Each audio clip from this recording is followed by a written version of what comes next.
Headline Islamabad studio से दुनिया भर के अंदर हालात खौफनाक शक्ल इख्तियार कर रहे हैं। डोनाल्ड ट्रंप की तरफ से अगर आप सोशल मीडिया पोस्ट देखें तो वो कह रहा है कि हमारा बहुत बड़ा बहरी बेड़ा ईरान की तरफ जा रहा है, और वो कह रहा है कि अगर ईरान ने हमारी बात न मानी तो फिर हम उसकी पहले से ज़्यादा ठुकाई करेंगे। और हमारा जो मुतालबा है बड़ा वाज़ेह है कि कोई न्यूक्लियर वेपन्स आपके पास नहीं होने चाहिए। तमाम दुनिया की मार्केट्स टेंस हैं, इर्द गिर्द के ममालिक के सरबराहान सर जोड़कर बैठे हुए हैं। ईरान की तरफ से ये कहा जा रहा है कि हमें तो अमेरिका की तरफ से कोई तजवीज़ नहीं आई। जब ये बात करते हैं कि आप टेबल पर बैठें तो टेबल पर बैठ कर क्या करें, तजवीज़ तो इन्होंने हमें कुछ दी नहीं है। तो बहुत ही टेंस हालात हैं। लेकिन पाकिस्तान के अंदर हम इसी मामले में फंसे हुए हैं कि केपी के अंदर ऑपरेशन हो रहा है या नहीं हो रहा। हमारे लिए स्टोरी बड़ी है, लेकिन दुनिया के हालात के तनाज़र में शायद आपको इस स्टोरी के ऊपर फोकस गैर मामूली तौर पर एक्सेसिव नजर आए, लेकिन हमने इसको टैकल करना है। इसको टैकल करने के लिए हमारे पास गवर्नर केपी मौजूद हैं, फैसल करीम कुंडी साहब। कुंडी साहब, बहुत शुक्रिया आपने हमें ज्वाइन किया जी। इनसे एक मिनट में बात करते हैं। हमारी टॉप स्टोरी यही है। हम आपको ये भी बताएंगे कि पाकिस्तान के अंदर दिल के अमराज बढ़ते जा रहे हैं। आपको सुन के ये परेशानी और हैरानी होगी कि साउथ एशिया के अंदर पाकिस्तान में दिल के अमराज की फहरिस्त अगर आप मुरतब करें तो हम टॉप लिस्ट के ऊपर हैं। आगा खान की तरफ से जो उनकी फाउंडेशन है, एक स्टडी का इजरा किया गया है। ये स्टडी 10 साल तक मुताला करेगी कि 10 साल से लेकर बच्चों की सेहत किस किस्म के मराहल में से गुजरती है और दिल के अमराज, गुर्दों के अमराज समेत कैसे डेवलप होते हैं। बड़ा अहम और हकीकत से भरपूर किस्म का ये मामला है। इसके ऊपर फोकस हम करेंगे। हमारे पास डॉक्टर सलीम वीरानी साहब मौजूद होंगे, जो वाइस प्रोवोस्ट हैं, research professor of medicine and population health, Aga Khan University. इसी प्रोग्राम में नाज़रीन हम आपको वो लाहौर भी ले चलेंगे जहाँ पर बसंत की तैयारियाँ हैं, लेकिन अभी जो पतंग उड़ा रहे हैं उनको गिरफ्तार किया जा रहा है। हमारे रिपोर्टर बताएंगे कि क्या हो रहा है। केपी के हालात दोबारा से हमारी रडार पर होंगे।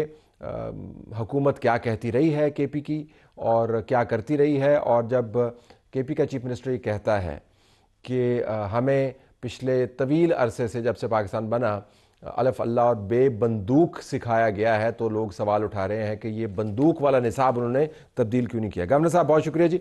मैंने प्रेस कॉन्फ्रेंस आपकी देखी, आपने कहा कि 13 में कोई ऑपरेशन नहीं हो रहा, तो फिर 13 में क्या हो रहा है? I am just trying to understand कि अगर ऑपरेशन नहीं हो रहा तो फिर ये क्या हो रहा है? बिस्मिल्लाहिर्रहमानिर्रहीम। ये मैं समझता हूँ कि 13 के लोगों के साथ बड़ी जुल्म और ज़्यादती हो रही है। देखें, जब आप बातचीत नहीं करते हैं और आप मिसकम्युनिकेशन करते हैं तो क्योस पैदा करते हैं, तो ऐसी चीज़ होती हैं। देखिए, नॉर्मली 13 में सर्दियों में जो नकल मकानी होती है वो 20% होती है। लोग नीचे आते हैं बर्फबारी की वजह से, होस्ट फैमिली के पास जाते हैं, किसी कुछ किराए पे घर लेते चीज़ें। इस वक्त जो आज की नकल मकानी 60% हो चुकी है, जो आज मैं वहाँ पे गया। लेकिन इसका उस जो सीजनल नकल मकानी उससे तो कोई ताल्लुक नहीं ना। सीजनल प्लस क्योस, ठीक, क्योंकि सुबह हुकूमत ने शुरू कर दिया कि जी ऑपरेशन होने जा रहा है। हमने आज तक किसी भी ऑपरेशन के लिए पैसे नहीं रखे गए जैसे 13 के लिए रखे गए, क्योंकि सीएम साहब के कुर्र में भी हुआ, वज़ीरिस्तान में भी हुआ, बाजोड़ में भी हुआ, लेकिन इस किस्म के पैसे नहीं रखे गए जो इन्होंने कहा कि अब IDP से उन्होंने पैसे रख दिए हैं, वफाकी हुकूमत ऑपरेशन करने जा रही है। ये चीज़ें जब लोग सुनते जाते हैं, उन्होंने कहा पहले से हम कोई अपना बंदोबस्त कर लें, जैसे उन्होंने अचानक हमारे ऊपर ऑपरेशन आ जाए और हमें चीज़ें कर लें। तो आप ये फरमा रहे हैं कि वफाकी हुकूमत का, क्योंकि आप वफाक के नुमाइंदा हैं और तमाम अहम मीटिंग्स में आप मौजूद होते हैं, फौज की क़यादत समेत कभी कोई इरादा था नहीं कि इस सीज़न में फरवरी और अप्रैल के दरमियान हमने 3 महीने में ऑपरेशन करना है? देखिए, इरादा होगा भी, और अगर हालात ख़राब होंगे चतराल से लेके डी खान तक मर्ज डिस्ट्रिक्ट में जहाँ पर भी रहा था इंटेलिजेंस बेस्ड ऑपरेशन हो भी रहे हैं और होंगे भी सही। लेकिन इस वक्त जो ऑपरेशन की सिचुएशन है, मैं समझता हूँ कि नॉर्मल हर किसी को पता है कि इस सर्दी में शायद लोग भी नहीं होते और ऑपरेशन भी जो कि मिलिटेंट्स हैं वो भी दाएँ बाएँ हो जाते हैं, तो ऑपरेशन शायद नहीं होता। लेकिन बात यह है कि जब हमारी सूबाई हुकूमत कहे कि आप अफगानिस्तान, हमें इजाज़त है अफगानिस्तान से हम बात करते हैं, आप TTP से बात करें, आप उनसे बात करें जो रियासत के खिलाफ लड़ रही है, रियासत के खिलाफ हथियार उठाए हुए हैं, जो आइन और कानून को नहीं मानते, तो क्या बड़ी बात है अगर CM साहब को फ़ोन उठा लें और प्राइम मिनिस्टर को फ़ोन करें या पूछ ले कि ऑपरेशन हो रहा है नहीं? ऑपरेशन की भी छोड़ें जी, आज गंदम और आटा और रोटी जो महंगी हो चुकी है, किस वजह से हुई है? गंदम की शॉर्टेज, हम प्रिक्योर नहीं कर सके गंदम। तो एक दूसरी बात यह, सब चीज़ें भी छोड़ दिया। हम फॉर एग्जांपल फॉर 1 सेकंड आप इनकी सब बातें मान लें, ये एपेक्स कमेटी की मीटिंग भी प्राइम मिनिस्टर ने बुला दी है कि CM ने बुला दी है। वो कहते हैं जी हमने 3 मरतबा कहा था तो उन्होंने इनकार कर दिया। वो उन्होंने कहा जी हमने नहीं आना एपेक्स की। आप बुला लें, जो नहीं आएगा दुनिया तो देख लेगी ना। अगर फॉर एग्जांपल मैं, आप, कोई और नहीं आएगा, जो गैर हाजिर होंगे, तो जैसे हमारी यहाँ पे मीटिंग थी और हमारे सीएम साहब गैर हाजिर थे, दुनिया देख के गैर हाजिर थे। लेकिन वैसे बुला के क्या करें जब आप ये खुद फरमा रहे हैं कि ऑपरेशन हो ही नहीं रहा था, तो एपेक्स की कमेटी बुला तो के अपने आप वो कह रहे हैं कि हमें नहीं पता, कभी कहते हैं कि हमें पता है ऑपरेशन हो रहा है, हमसे कोई पूछ भी नहीं रहा। भाई और चीफ ऑफ द प्रॉमिस, आपको नहीं पता फिर आप इस्तीफा दे दें। तो आप ये फरमा रहे हैं कि 60% तिरा के लोग जो हैं वो मुख्तलिफ रजिस्ट्रेशन सेंटर्स के सामने खामखा चले गए हैं, उनको गैर ज़रूरी तौर पर वहाँ से वो निकले। देखें, जो आज सीएम बात करेगा ना, उसकी तिरा के लोग डेफिनेटली बात ज़्यादा सुनेंगे, उनका वो नुमाइंदा है, वो वहाँ से एमपी इलेक्ट हुए, ठीक है। जब वो बात करेगा तो बोलेंगे यार ये देखें हमारे इलाके रिप्रेजेंटेटिव बात करें, वो कह रहे हैं कि ऑपरेशन होने जा रहा है, असम्बली में बात करें ऑपरेशन कर रहे हैं। ये चीज़ उस वजह से लोगों ने पहले से ही अपनी जो है वो नकल मानकानी की है। 20 to 30% आप ये समझ लें कि बर्फबारी की वजह से बाकी लोग हैफेजट में निकले हैं कि ऐसे ना हो कि ऑपरेशन ना आ जाए। और ऑपरेशन कल प्रेस कॉन्फ्रेंस में वफाक ने बता दी कि हम ऑपरेशन नहीं करने जा रहे हैं। तो लिहाजा अब चीज़ें जो है, कुछ लोग फंसे हुए नहीं आ सकते, रास्ते बंद हो चुके हैं। लिहाजा अब प्रॉब्लम यह है कि इन्होंने 6 सेंटर बना लिए मुख्तलिफ सूबाई हुकूमत ने कि हम जो है लोगों की रजिस्ट्रेशन कर रहे हैं और ये चीज़ें कर रहे हैं। मतलब है आपने ये परेशान कुन, हैरान कुन और दिमाग की दही बनाने वाला मामला आपने हमें बताया कि इतने बड़े पैमाने आपकी दिमाग की दही बन गई तो उन लोगों के हाल होगा, मुझे बताएं जो वहाँ पर तबाह हो गए। देखें ना जी, वो तो खामखा सर्दी के आप एक देखें, पश्तून घराने का एक भी कोई फैमिली हो, पश्तून फैमिली, इस सर्दी में वो अपनी फैमिली के साथ जाए और आईडीपी बने, तो आप उनसे पूछें कि सर्दी में किस तरीके से वो ज़िंदगी गुजारेंगे। गर्मी में फिर भी, गर्मी में बहुत मुश्किल आता है, चलो गुजारा हो जाता है। इस सर्दी में तो आप टेंट में भी नहीं रह सकते हैं आप वहाँ की तो सर्दी। सूबाई हुकूमत को किसी लेवल के ऊपर, जस्ट टू बी प्रिसाइज, किसी लेवल के ऊपर नहीं बताया गया कि ऑपरेशन होने वाला है, लोगों को निकालने का बंदोबस्त करें। तो ये डीसी जो जाके वहां पर बात कर रहा था लोगों से, जिरगे जी फिर जिरगे क्यों हो रहे थे? देखिए, डीसी ने तो बात, डीसी किसका मुलाजिम है, डीपीओ किसका मुलाजिम है, डीजी किसका मुलाजिम है? सूबाई हुकूमत का मुलाजिम है। जब सूबाई चीफ मिनिस्टर और मिनिस्टर्स कह रहे हैं कि ऑपरेशन होने जा रहा है, ऑपरेशन होने जा रहा है, कैबिनेट में आपने 4,000 रुपये भी रख लिए हैं कि जी ऑपरेशन होगा तो हम IDPs को एकोमोडेट करेंगे। तो बात यह है, या पहले देखें, अगर आप एक फ़ोन करके, मतलब इसमें कौन सी बड़ी बात है कि आप, मतलब ये बेसिकली इनका प्रॉब्लम ये है कि आज उनकी प्राइमरी के साथ तस्वीर आ जाएगी या कोई फ़ोन कॉल की बात आ जाएगी, तो इनकी ट्रोलिंग जो PTI ने करनी ना, आपने मैंने नहीं करनी, जो PTI वालों की करनी है ना, वो उससे डरते हैं कि ऐसा ना हो कि PTI वालों को इस चीज़ों को पता। तो ट्रोलिंग से बचने के लिए गलतफहमियां फैलाई गई, और आपका मानना यह है कि ट्रोलिंग से बचने के लिए सारा मुद्दा जो है वफाक के ऊपर पैक। देखिए, ट्रोलिंग देखें क्यों गलतफहमी है। एक प्राइम मिनिस्टर को फ़ोन करना, कोई वो आपका दुश्मन है, आपका बंदा, आपको क्या किया उसने, मतलब है कि आप उसको फ़ोन कर लीजिए, प्राइम मिनिस्टर साहब ये सिचुएशन है मेरे सूबे की, आप मुझे बताएं क्या है, या आप उससे 5-10 मिनट मिल लें, बताएं मेरे सूबे की। देखिए, हमारा सूबा इस वक्त जंगी सूरत हाल में, आप वो नॉर्मल सिचुएशन नहीं, हम नॉर्मल सिचुएशन में।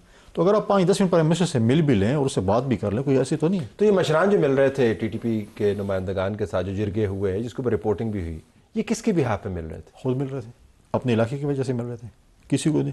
और वो मशरा जब मिले तो क्या रिजल्ट आए? Big zero. हमने अगर इंटरनेशनल फोरम पे TTP के ख़िलाफ़, अगर हमने इंटरनेशनल फोरम पे अपने सबूत रखे हैं कि ये लोग इन्वॉल्व हैं, इसराइल और इंडिया इन्वॉल्व है, अफगानिस्तान की सरजमीन इस्तेमाल कर रहा है, तो इसलिए तो नहीं है कि वो आपके मशरान से बात करें। नहीं, मैं एवैक्यूएशन के हवाले से जो बातचीत हो रही थी, वो मशरान ने तो ऑप्शन दी थी कि आप, वो बताते ही हैं, जो हमने वहाँ पे लोगों से बात की, उन्होंने कहा जी कि मरकज़ की तरफ से मुकामी कमांडर्स ने हमें बताया कि जी आपके पास ऑप्शंस हैं। ऑप्शन नंबर 1 ये है कि आप खुद इन लोगों को यहाँ से निकाल दें। ऑप्शन नंबर 2 ये है कि अपना लश्कर बनाएं और इनसे लड़ाई कर लें। ऑप्शन नंबर 3 ये है कि आप जगह खाली करें और फिर हम इनको यहाँ से निकालते हैं। और जो सूबे की हुकूमत है वो कह रही है कि बाकायदा मसाजिद से ऐलान करवाएगी। तो ये सब झूठ का प्लंदा है क्या? नहीं, देखें, इन्होंने जब बात की है कि हम डायलॉग्स करना चाहते हैं, बातचीत करना चाहते हैं, वो लोग गए हैं, बाजोड़ में नहीं गए थे, वहाँ पर भी लोकल जो लोग हैं उनके पास गए कि जी ऐसी चीज़ें। उसके बाद जो है, ये तो एक फैक्ट है कि आप खुद अपने लोगों को संभाल लें, वरना आपको सपोर्ट चाहिए होती है। जब वो आपके डायलॉग्स नहीं मानते, आप बंदूक नहीं उठा सकते। और हमारे फाटे में लोग सब बंदूकें कहाँ पे आ गई हैं? बंदूकें तो सारे हमने जमा करा ले, लाइसेंसेस इशू नहीं होते हैं। पहले जब हमारे पास असला आज़ाद था तो हम इन लोगों से निपट लेते थे। अब आपके पास असला है, फॉर एग्जाम्पल आप मेरे ऊपर हमला कर रहे हैं, मिलिटेंट्स जो हैं, और मेरे पास घर में पिस्तौल भी नहीं है, क्योंकि मेरे पास तो पुलिस और फौज आ जाती है कि भाई ये तुम्हारा लाइसेंस याफ्ता असला नहीं है। जो पहले जब इन मर्ज डिस्ट्रिक्ट के लोगों के पास असला था तो वहाँ पर इतनी बदमनी थी। जो लश्कर बने थे, बाकायदा इन लोगों ने डिफेंड भी किया अपने आप को। लश्कर बन के डिफेंड आज जब आपने हमें तो आपने नेता कर दिया ना। और मिलिटेंट्स के पास जदीद असला है, जो कि अफगानिस्तान से जो असला छोड़ के गए हमारे गैर मुल्की, उनके पास वही स्नाइपर्स भी है, नाइट विजन भी है, थर्मल भी है, ऐसे ऐसे जदीद असला है, और हमारे पास वो चीज़ें नहीं है। अच्छा, अगर हम वापस इसके ऊपर लेके आए, तो अब आप चूँकि गवर्नर हैं, सारे सूबे को वफाक के लेवल के ऊपर रिप्रेजेंट करते हैं, तो आप उन लोगों को क्या कहेंगे जो नकल मकानी कर चुके हैं कि वो वापस चले जाएं? जब हालात जो नकल मकानी कर चुके हैं इस वक्त तो होस्ट फैमिली के साथ जो वापस जा सकेंगे वो तो वापस चले जाएंगे, क्योंकि उसमें कोई तो कभी ऑपरेशन कोई रुकावट तो नहीं है? कोई रुकावट नहीं, कोई ऑपरेशन नहीं होने जा रहा। जब ऑपरेशन होगा तो बिल्कुल अनाउंसड होगा और उसको बताएंगे कि आप लोग निकल जाएँ और उसके बाद फिर हम ऑपरेशन करेंगे। तो लिहाजा ये चीज़ें बाजोड़ में ऐसे हुआ है, बाकी जगहों पे हुआ है, तो जब करेंगे तो टोटली फेडरल गवर्नमेंट अनाउंस करेगी या जो भी इदारे ऑपरेशन करें अनाउंस करेंगे। उससे पहले भी जहाँ जहाँ पर हुआ है वहाँ पर IGFC के और कोर कमांडर की सरबराही में वहाँ पे मीटिंग्स भी हुई हैं, वहाँ पे लोकल रिप्रेजेंटेटिव को बुलाया गया, वहाँ के मशरान को भी बुलाया गया, सारी चीज़ें डिस्कस होने के बाद ही हुई हैं। ऐसे नहीं हुई कि बस आगे और उन्होंने हमला कर दिया। तो लिहाजा ये चीज़ें मैं समझता हूँ कि जो कुछ भी करें पॉलिटिक्स करना चाहिए, हम भी करेंगे, सारी पार्टियां करेंगी, सब कुछ करेंगे, लेकिन मैं समझता हूँ कि इस लॉ एंड ऑर्डर के हवाले से, सूबे के अमन के हवाले से पॉलिटिक्स नहीं होनी चाहिए। देखें पहले खैबर में एक इशू हुआ था, हम सब CM साहब घर चल के गए थे। उसके बाद एक जिरगा हुआ, अमन जिरगा, स्पीकर साहब ने असेंबली बुलाया, तमाम पॉलिटिकल पार्टीज और स्टेक होल्डर्स उनके पास चल गए। अब जिरगा तो हो चुका, उसके बाद आगे तो चले ना, कमेटी बनाए आगे चलें। जैसे मैंने आपको कहा कि आपके अंडर है apex committee, you are chief executive of the province, आपसे ऊपर तो कोई भी नहीं है भाई, आप करें ना चीज़, आप तो आपके पास सारे इख्तियारात हैं, आप नहीं इख्तियार इस्तेमाल कर दें ना। अगर आपको अपने इख्तियार इस्तेमाल करनी है तो आपको ये पता नहीं है कि मैंने किस फोरम पे किससे बात करनी है, तो फिर मैं तो नहीं कर सकता। तो आप जो अभी बात कर रहे हैं जो बड़ी अहम बात है और ये ब्रेकिंग न्यूज़ है कि पाकिस्तान के अंदर एक ऐसी जगह भी मौजूद है जहाँ पर अगरचे दहशतगर्द दंदनाते फिर रहे हैं, जो चीफ मिनिस्टर ने खुद एडमिट किया कि घरों के अंदर आते हैं, कहते हैं हमें खाना दें, खाना जब हम देते हैं तो फिर सिक्योरिटी फोर्सेज आ जाती हैं। वहाँ पर अगर ऑपरेशन होता तो वफाक अनाउंस करता, जो उसने नहीं किया। अगर ऑपरेशन की तैयारी करवानी होती तो वफाक की तरफ से पैगाम जाता। लेकिन ये बात क्या वफाक की तरफ से पहले नहीं कर देनी चाहिए थी, बजाय इसके लोगों को वहां से नकल मंगानी? जब भी इन्होंने जिक्र किया था तो वफाक की तरफ से वाज़ेह अंदाज से प्राइम मिनिस्टर के लेवल के ऊपर, सदर के लेवल के ऊपर, चीफ ऑफ डिफेंस फोर्सेस के लेवल के ऊपर, this is not a small matter. देखिए बिल्कुल आपकी बात से मैं एग्री करता हूँ, और हमने हर स्टेटमेंट में, चाहे वो प्रेसिडेंट साहब हैं, प्राइम मिनिस्टर साहब हैं, जो भी है, हमने हमेशा ये कहा है कि जो सिक्योरिटी फोर्स जिधर भी, जहाँ पर भी इंटेलिजेंस बेस्ड ऑपरेशन को हम सपोर्ट करें, यहाँ पर भी दहशतगर्द होंगे। देखिए अब वफाक को जब पता चला कि इतना प्रेशर बिल्डअप हो गया, इतने लोग नकल मकानी करके आ चुके हैं, और इस वजह से है कि सिर्फ बर्फबारी नहीं है, ये और वजूहत भी है, तो उनको प्रेस कॉन्फ्रेंस करनी पड़ी, बताना पड़ा लोगों को, मैसेज नहीं करना पड़ा कि ऐसी कोई चीज़ नहीं है जिसको जो आपको सुबह बता रहे हैं। आपको जो सुबह चीफ मिनिस्टर या मिनिस्टर बता रहे हैं, असेंबली में जो डिबेट्स हो रही हैं, वो ये चीज़ें नहीं जो जिस पे आपको कर रहे हैं। आज भी जब हम उधर गए तो यही चीज़ें थी कि हमें तो ये कहा गया था कि ऑपरेशन होने जा रहा है, और आज कल में है। जब होता है बिल्कुल, आप अब ज़रूरी तो नहीं है कि एक जगह पे ऑपरेशन होगा और किसी को इन्फॉर्म नहीं करेंगे और आके आप धड़ाम से वहाँ पे हमला कर देंगे। और मुझे इसी वजह से हैरानी, क्योंकि मैंने पिछले प्रोग्राम्स में भी कहा कि ऑपरेशन के अपने डायनामिक्स होते हैं, फोर्सेस मूव करती हैं, डिप्लॉयमेंट्स होती हैं, बाकायदा सिग्नलिंग हो रही है, पूरा इंफ्रास्ट्रक्चर लेके चलते हैं।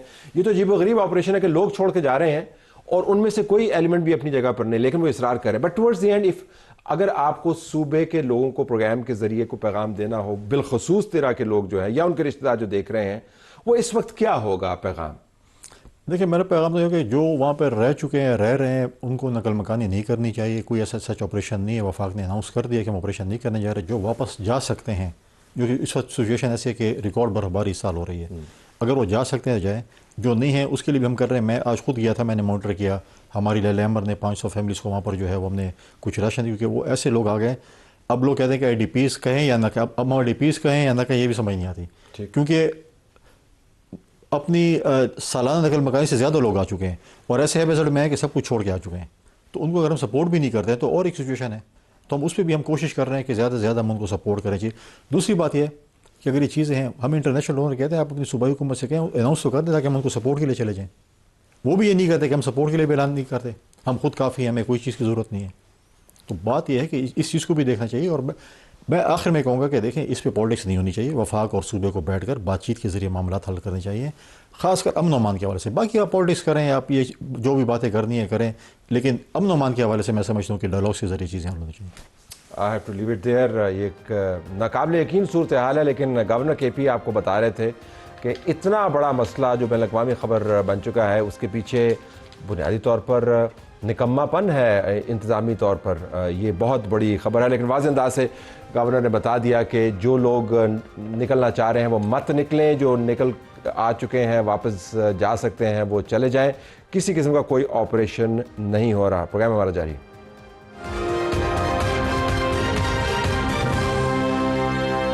नाज़रीन, पाकिस्तान के अंदर दिल और गुर्दे की बीमारियों की बढ़ोतरी पर अगर आप नज़र डालें तो आपको पता चलेगा कि दिल के अमराज में जनूब एशिया में पाकिस्तान का पहला नंबर है। दिल के अमराज में ख़तरनाक हद तक इजाफ़ा हुआ है, गुर्दे के अमराज में ख़तरनाक हद तक इजाफ़ा हुआ है। और दुनिया भर की अगर आप औसतें देखें जो आबादी के हवाले से बनती हैं तो उसके अंदर भी पाकिस्तान आपको टॉप नंबर्स में नज़र आता है। अब इसके हमने मुहरकात जानने हैं, इसके लिए एक 10 साल पर मुहित स्टडी का बंदोबस्त किया गया है। जिस इदारे ने ये स्टडी कमीशन की है या लॉन्च की है, उनके रिप्रेजेंटेटिव हमारे पास मौजूद हैं। डॉक्टर सलीम बिरानी साहब जो वाइस प्रोवोस्ट हैं, रिसर्च प्रोफेसर हैं of medicine and population health Aga Khan University. Doctor साहब बहुत शुक्रिया। पहले तो ये बताइएगा कि मैं स्टडी पर अभी बात करता हूँ आपसे कि इस स्टडी के करने की ज़रूरत क्यों महसूस हुई? क्या हमारी बेस लाइन्स इतनी ख़राब हो गई हैं कि एक तवील मुताले के बग़ैर हम जान नहीं सकते कि हालात कितने ख़राब हैं? बहुत बहुत शुक्रिया तलत साहब, सबसे पहले तो आपका कि आपने हमें ये अलाउ किया कि हम भी इस प्रोग्राम पे आएँ और इस टॉपिक पे बात करें जो कि हमारे मुल्क के लिए बहुत ज़्यादा ज़रूरी है। आपने कुछ स्टेटिस्टिक्स दिए, आपने बताया कि जो दिल के अमराज हैं उसमें हम नंबर 1 है साउथ एशिया में। इसके अलावा अगर आप डायबिटीज़ में देखें तो हम पूरी दुनिया में सबसे ज़्यादा डायबिटीज़ अगर हम देखें तो हमारे मुल्क में है। इसके अलावा अगर आप देखें कि जो एयर क्वालिटी है, जो हवा है उसकी क्वालिटी, हम वर्ल्ड में 3rd नंबर पे है सबसे ख़राब होने में। सो अगर आप ये सारी चीज़ें देखें, दिल के अमराज देखें जो हमारे यहाँ बहुत ज़्यादा हैं, एक तो ये चीज़ है। दूसरी चीज़ जो बड़ी इंपॉर्टेंट है हम सबके लिए जानने के लिए, वो ये कि साउथ एशिया का पूरा जो एरिया हम देखें, इसमें पाकिस्तान, इंडिया, बांग्लादेश और दूसरे ममालिक आते हैं, उसमें ऑलमोस्ट 10 से 15% जो हार्ट अटैक्स होते हैं या दिल के जो दौरे पड़ते हैं वो उन लोगों में पड़ते हैं कि जिनकी उम्र 40 साल से भी कम होती है, और अब तो ये नंबर थोड़ा बढ़ता भी जा रहा है।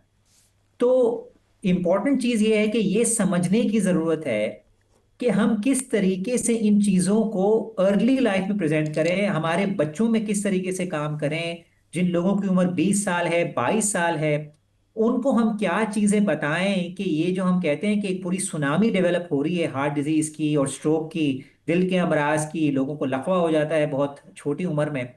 तो हम किस तरीके से सिर्फ इन अमराज को प्रिवेंट ना करें, बल्कि ये जो बहुत जल्दी हो रही हैं चीजें लाइफ में, उनको कैसे हम रोक सकें। इसकी वजह से हमने ये स्टडी डिजाइन की है, जो कि स्टडी हम यूजली लोग एनरोल करते हैं स्टडीज में उन लोगों को कि जिनकी उम्र 40-45 साल होती है। हम एक्चुअली शुरू कर रहे हैं 10 साल की उम्र से। तो हमारी जी, मैं वही गोल देख ये रहा है। था कि जो आपने बेस लाइन जो शुरू की है वो 10 साल से शुरू की है और 10 साल पर ये मुहित है। और फिर जी कराची के नीम शहरी इलाके हैं, मिटियारी का इलाका आपने चूज़ किया है। तो जी ज़रा इस पर भी वजाहत कर दीजिएगा कि यही इलाके क्यों चुने आपने, और 10 जी साल तो तवील अरसा नहीं है, उस वक्त तक तो न जाने कितना नुकसान हो चुका होगा। जी। तो देखें, आपने दो सवाल पूछे, मैं दोनों का जवाब देता हूँ। पहली बात तो ये कि आप कोई भी रिसर्च करते हैं किसी भी चीज़ में, तो आपको ये देखना होता है कि ये हमारे रिजल्ट्स अगर आएंगे तो वो कितने लोग उसे यूज कर सकते हैं पूरे पाकिस्तान में, कितनी जनरलाइजेबिलिटी है कि वो कितने सही हैं रिजल्ट्स, राइट। तो उसकी वजह से हमने एक जो है वो पेरी अर्बन एरिया लिया जो मलीर का डिस्ट्रिक्ट है, और हमने एक रूरल एरिया लिया जो कि मटियारी का डिस्ट्रिक्ट है सिंध में।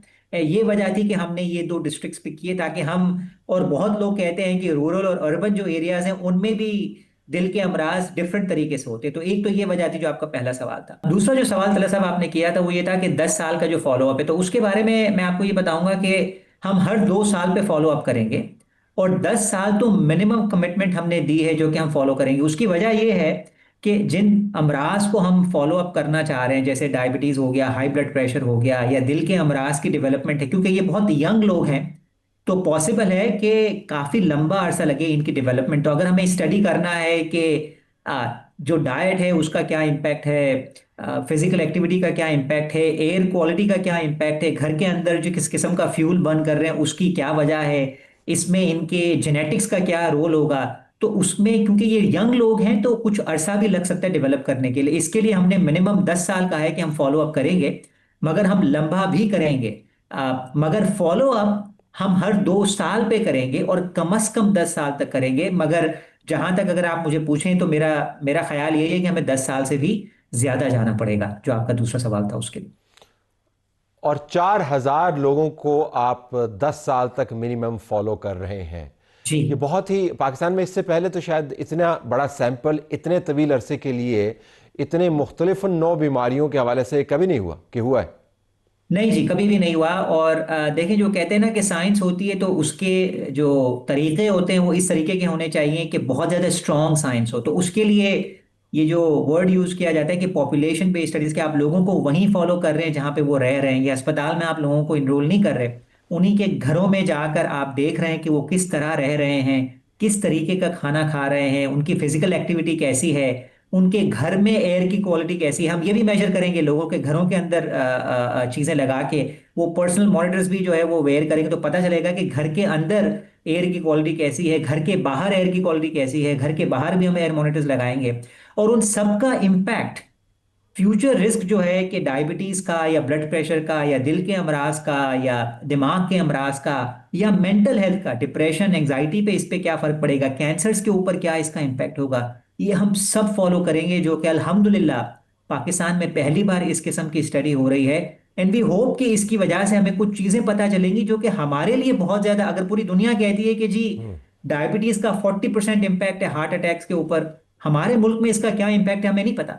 एक एयर क्वालिटी हमें पता है कि हमारे मुल्क में one of the worst air qualities है, हम 3rd नंबर पे हैं पूरी दुनिया में इस वक्त वर्स्ट एयर क्वालिटी। और शायद आपके नाजरीन को पता होगा कि ऑलमोस्ट 25% जो हार्ट अटैक और स्ट्रोक, जो लकवा वगैरह होता है, फालिज वगैरह, ऑलमोस्ट 25% उसके जो हैं वो पुअर एयर क्वालिटी की वजह से होते हैं। हमें तो शायद बहुत सारे लोगों को पता भी नहीं हो कि इतनी खराब एयर से वो समझते होंगे कि शायद जो खांसी वांसी आ जाती होगी या कुछ और हो जाता होगा। एक्चुअली सबसे बड़ी वजह कि लोग पुअर एयर क्वालिटी से जिनकी डेथ होती है, उसमें सबसे बड़ा रोल जो होता है वो हार्ट अटैक्स का होता है। लोगों को शायद ये पता भी नहीं है। तो हम ये भी मॉनिटर करेंगे कि हमारे मुल्क में ठीक। कितने हार्ट अटैक्स हैं जो कि पुअर एयर क्वालिटी की वजह से होते हैं, और फिर हम आगे कर क्या सकते हैं इसके लिए। ऑफ कोर्स आखिर में तो हमें यही देखना है कि ठीक है, अगर मालूम कर लिया तो उसका कोई फायदा नहीं है जब तक कि उसके ऊपर काम ना किया जाए। तो ये सारी चीजें हैं जो हम देखेंगे। तो उसके अलावा हम जो है वो ब्लड जमा भी कर रहे हैं इस वजह से कि हम ये देख सकें कि इसमें हमारी जीन्स का क्या हाथ है, कि जो हमारा जेनेटिक मेकअप है वो ऑफ कोर्स दूसरे जो अक़वाम है उनमें जो लोग रह रहे हैं उनसे डिफरेंट है। तो वो भी हम देखेंगे कि उसका क्या कंट्रीब्यूशन है, कि क्या वजह है कि हमारे यहाँ हार्ट तो अटैक्स मुख्तलिफ इतने किस्म के ज्यादा आप होते हैं और मुख्तलिफ क्यों हैं। किस्म के ज़ाब्ते आपने बनाए हैं और मुख्तलिफ किस्म की इस स्टडी के अंदर स्टडीज़ की गुंजाइश आपने रखी है। बहुत ज्वाइन किया नाज़रीन, बेहतरीन काम है। उम्मीद करते हैं कि इससे बहुत भला होगा। सिर्फ पाकिस्तान के मुस्तकबिल के हवाले से हम बात नहीं कर रहे, बल्कि दुनिया भर में ये रिसर्च कोट भी होगी और पाकिस्तानी ये कर रहे हैं, तो ये एक बहुत ही खुशाइन बात है। प्रोग्राम हमारा जारी है।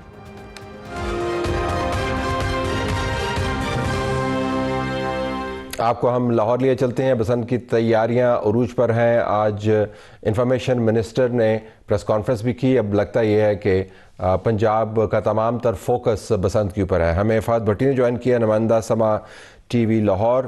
फ़हद साहब अस्सलाम वालेकुम, आवाज़ आ रही है आपको? जी वालेकुम अस्सलाम सर, बिल्कुल आवाज़ आ रही है।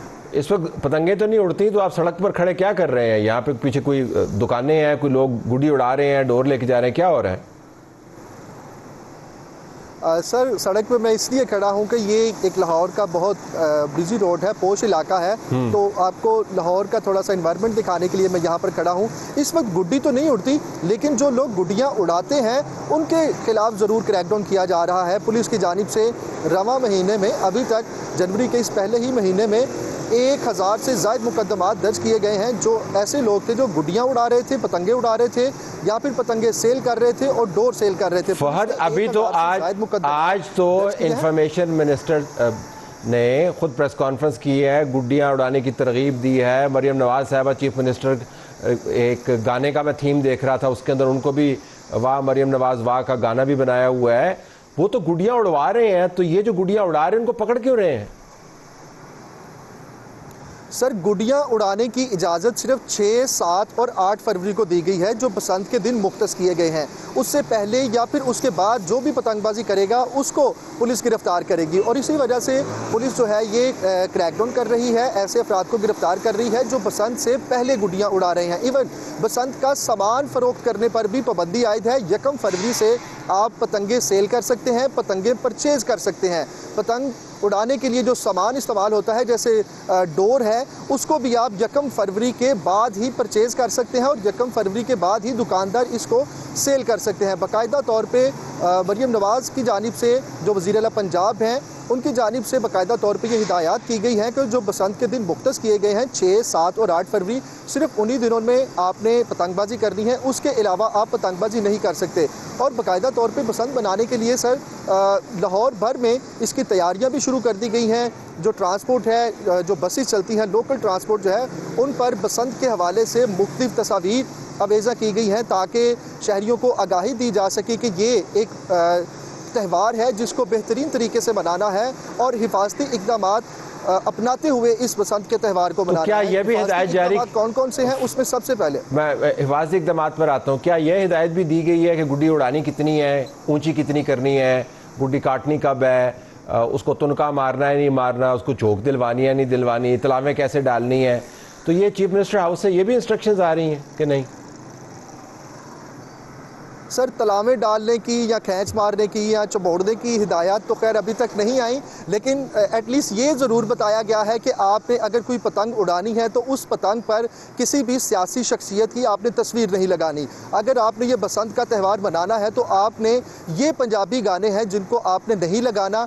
बाकायदा तौर पर 130 से ज़ायद ऐसे गाने हैं जो सारे के सारे पंजाबी हैं, इन पर पाबंदी आयद की गई है। उसके अलावा ये भी कहा गया है कि एक तावा या 1.5 तावे से जो बड़ी पतंग है वो आप नहीं उड़ा सकते और उसके लिए एक बाकायदा तौर पे डोर मुख्तस की गई है। सिंपल धागा जिसको कच्चा धागा कहा जाता है, उसके ऊपर मांझा लगा के आप वो डोर तैयार करें और उससे आप पतंग उड़ा सकते हैं। और वो धागा जो है वो 1.5 तावे से ऊपर की पतंग पर वो डोर कामयाब नहीं रहती। अगर उससे बड़ी गुड्डी होगी या पतंग होगी तो वो उसके ऊपर ये जो धागा है या ये जो डोर है ये कारआमद नहीं रहेगी। मुख्तलिफ इंस्ट्रक्शंस दी जा रही हैं कि 1.5 तावे से ऊपर नहीं उड़ानी, अगर कोई पतंग है तो वो 6 गिट्ठी से ऊपर ना हो। बाकायदा तौर पे इसके साइज़ भी मुख्तस किए गए हैं पंजाब हुकूमत की जानिब से। और ये भी हिदायत की जा रही हैं कि मोटरसाइकिल सवार जो हैं वो बसंत के दिनों में यानी 6, 7 और 8 फरवरी को मोटरसाइकिल सवार जो हैं वो घरों से बाहर ना निकलें। अगर निकलना है तो हिफाजती रॉड्स लगाए जाएँ। आजकल मुख्तलिफ जगहों पे कैंप्स लगाए गए हैं जहाँ जो हिफाजती रॉड्स लगा रहे हैं मोटरसाइकिल सवारों को, जिससे कोई भी हादसा जो है वो रूनुमा तो ये मुफ्त लगा के दे रहे हैं। अलावा ये मुफ्त लगा के दे रहे हैं रॉड्स। जी सर, इंतज़ामिया की जानिब से लाहौर में ये मुफ्त रॉड लगाए जा रहे हैं। 10 लाख से ज़ायद रॉड्स हैं जो इन्होंने मोटरसाइकिल सवारों को फ्री ऑफ कॉस्ट देने हैं। 2 लाख अभी तक जो है वो मोटरसाइकिल सवारों को दिए जा चुके हैं, 8 लाख इन्होंने अभी भी देने हैं। और उसके अलावा सर लाहौर भर में इसको 3 जोन में कन्वर्ट किया गया है। सबसे पहले रेड जोन है, फिर येलो जोन है, उसके अलावा ग्रीन जोन है। रेड जोन वो वाला इलाका है जहाँ पर पतंगबाजी बहुत ज़्यादा होती है। उन इलाकों में मोटरसाइकिल सवार का जाना बिल्कुल मना कर दिया गया है। सेफ्टी रॉड के अलावा वहाँ उस इलाके में कोई भी मोटरसाइकिल सवार नहीं जा सकता। उस इलाके में अंदरून लाहौर का इलाका शामिल है और अंदरून लाहौर की जो सराउंडिंग साइड्स हैं वो सारे इलाके जो है वो फहद, हमने ऐसे वाक़यात भी देखे हैं जिसमें पैदल चलने वाले लोगों की गर्दन पर भी डोर फिर जाती है। जो मोटरसाइकिल सवार उनको ख़तरा ज़्यादा है, लेकिन ऐसा नहीं है कि पैदल चलने वाले जो हैं वो उससे बच जाते हैं। तो उनके लिए रॉड जो है कंधों पे लगाएंगे, क्या करेंगे? पैदल चलने वालों को भी रोका हुआ, उनके लिए हिफाजती इक़दाम क्या है? हेलमेट पहन के बाहर निकलेंगे? साइकिल सवार क्या करेगा? इसके ऊपर कोई है इंस्ट्रक्शंस मरीम नवाज़ साहबा की तरफ से? सर बाकायदा तौर पे तो मोटरसाइकिल सवारों के लिए हिफाजती इक़दाम किए जा रहे हैं क्योंकि ज़्यादातर हादसा मोटरसाइकिल सवारों को होते हैं डोर फिरने की वजह से। लेकिन आपने बिल्कुल दुरुस्त कहा है कि पैदल जो शख्स अगर चल रहा होता है तो उसको भी डोर फिरने के ऐसे वाक़यात जो हैं वो रूनुमा हुए हैं। वो डोर सर होती है धाती डोर या फिर केमिकल डोर जिसे हम कहते हैं, वो टूटती नहीं है जल्दी। तो पैदल जो लोग चलते हैं उनके लिए तो अभी तक कोई इंस्ट्रक्शंस नहीं आई। हो सकता है कि इन फ्यूचर हुकूमत की जानिब से या इंतज़ामिया की जानिब से जो पैदल लोग चलते हैं, अगर फुटपाथ पे चल रहा है या कोई बंदा रोड क्रॉस कर रहा है तो उसके लिए भी कोई ऐसी इंस्ट्रक्शन जारी कर दी जाए। लेकिन अभी वो अभी नहीं है। बिल्कुल आखिर में वैसे ही जानना चाह रहा हूँ, ये भी तो कोई इंस्ट्रक्शन नहीं जारी हुई कि आपने आसमान की तरफ मुँह नहीं करना, ऊपर गुड्डी नहीं देखने के नीचे गिर जाते हैं? नहीं सर, ऐसा तो देख सकते हैं ना, गुड़ियों को ऊपर उड़ते हैं। ऐसी कोई इंस्ट्रक्शन जारी नहीं हुई। अगर गुड्डी गिर रही है कोई इंस्ट्रक्शन जारी नहीं हुई तो लूट सकते हैं गुड्डियाँ लोग या नहीं लूट सकते? उठा सकते हैं गुड्डी, नहीं उठा सकते?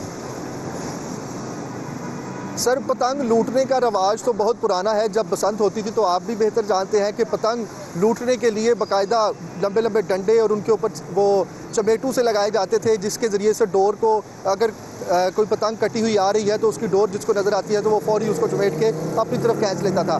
पतंग पकड़ने पे, कटी हुई पतंग पकड़ने पे कोई पाबंदी आयद नहीं है, लेकिन कटी हुई पतंग को दूसरी पतंग से पकड़ने पे या फिर जिसे हम चमेटू कहते हैं उसको चमोड़ने में ये ज़रूर पाबंदी आयद की गई है। लेकिन अगर कोई पतंग कटी हुई है और पैदल शख्स को जा रहा है तो उसको पकड़ सकता है, वो उस पर कोई पाबंदी आयद नहीं की गई। सर बिल्कुल, बहुत शुक्रिया आपका। डंडा जो है अब हुकूमत के पास चला गया है, चमेटू बहरहाल बहुत सारे घूम फिर रहे हैं। बसंत का मज़ा मुझे लगता है बस किरकिरा ही होने वाला है। हिफाजती इकदाम के नाम के ऊपर बाज़ जगहों पर आप हदें फलांग भी जाते हैं, लेकिन ज़ाहिर है अब एक तरफ बसंत करनी है, दूसरी तरफ एहतियात भी बरतनी है। देखते हैं कैसी बसंत होती है।